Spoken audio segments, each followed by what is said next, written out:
Hi everyone, we are Group 1 and we have created the Survival Guide for Parsons. And this book, unlike any other school handbook that we're given every year, is something that has fun and informational things that all students can use at Parsons, whether you're a freshman, a transfer student, or a student just that has been attending here. We created this book just to make every year easier, fun, and an enjoyable experience.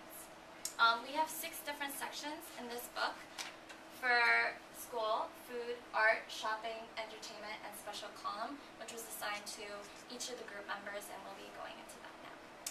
Before we start, I'm going to be passing around a copy of the book so that you can look through it.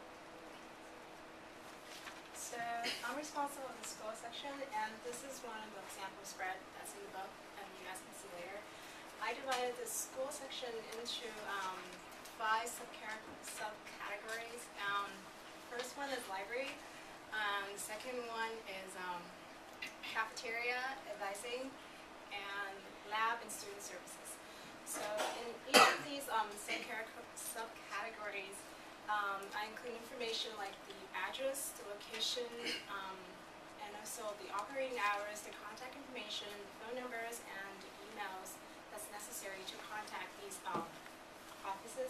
And I also have pictures on it that's showing where the offices are located in each building. In addition to that, I had added like 2 note categories into the advising section and also the cafeteria section, so that students can actually write their thoughts in each of those sections.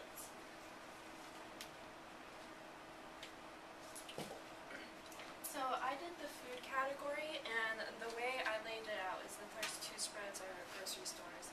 So we laid out what grocery stores are closer to the campus, or what kind of campus we have as the building. And then the next 3 slides are about restaurants that I included.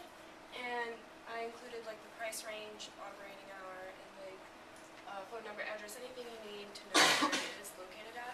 And then I also devised it in a way where it's the order of the restaurants are in proximity to the buildings. So I started with 6th Avenue, 13th Street near the lab building, and like areas around there like Chipotle, like everybody goes there whenever they're working on homework.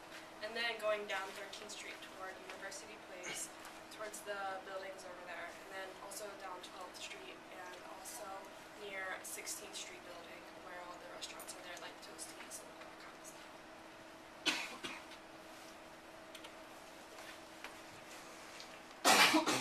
Okay, so I did the art section and I divided it into 4 categories: the MoMA, the Union Square Vendors, the Chelsea Galleries, and also the, what's the 4th one? Mercedes. No, I said that. Oh, Mercedes-Benz Fashion Week, yeah. That was a last minute addition. So for each of them, I also included the hours and the directions, and also just various tips. Like for the MoMA, I said wear comfortable shoes and bring a notepad and camera, because it's really interesting to get ideas off of that. For the Union Square Vendors, as you can see, I said tips on like bargaining and things like that. And for Mercedes-Benz Fashion Week, I included the contact information of a lady who does the volunteering section of Fashion Week, which you can contact if you want to volunteer to any of the shows. And for the last section, the Chelsea Galleries, I included 6 different galleries. Just, I mean, there's so many, but so I included a bunch of different, just like the most different that I could find, which is like the printmaking one, sculpture one. I also included one that's actually not a gallery, it's more of a service, and they just have a really big space, and you can go there, you can rent the space out for a photo shoot or also as a gallery. So I did shopping, and I divided it in 2 categories, like things you need for school, which would include books and art supplies, and then extra stores that are great for project resources. And then there's a section for things for apartments, dorms, clothing, which is broken down into fast fashion, which you can see up here, and interview clothing. And then there's also a section for designer clothing, discount clothing, and discount designer clothing, which tells you where to go for like sample sales or consignment stores. And a section of just random stores that you might like to go to for things that you'll need or suggestions of places to get things.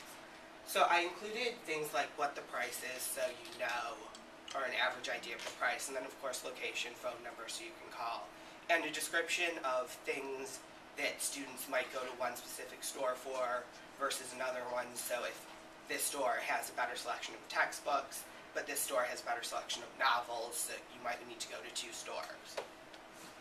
And then there's tips about discounts or how to find out about sales, just anything students might need to know about places to shop.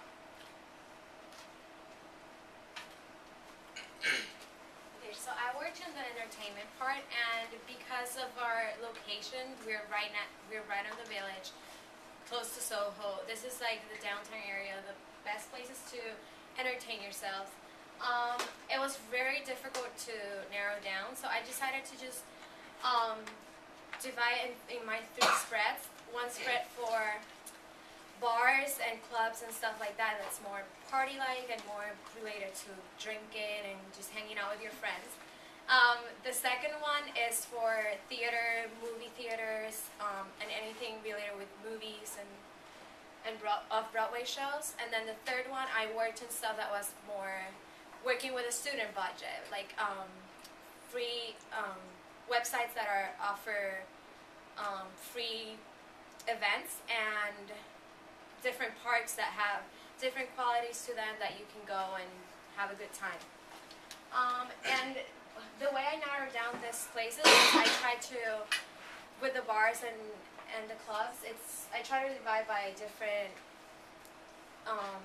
likes of people. Like if someone wanted to go to dance, or if someone just wanted to go chill out and play pool, or go to a more hipster bar, or there's like electronic music place and just fun karaoke.